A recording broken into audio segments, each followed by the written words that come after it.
Mana Minecraftga kiramiz. Mana mening uyim. Ketdik. Go.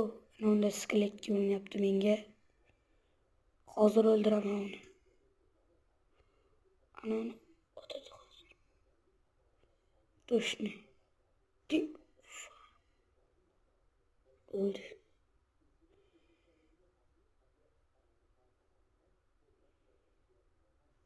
Voy, qop-qorangi-yu bu yer. Hozir chiroq olib kelay.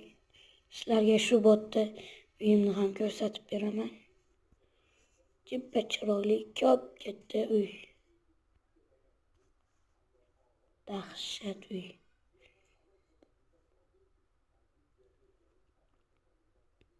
Qayerga ketyapman?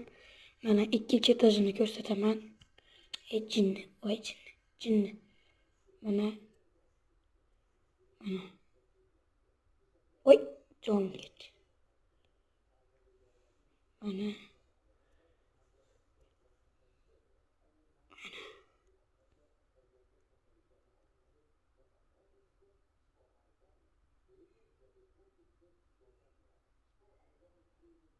Bo'pti bolalar.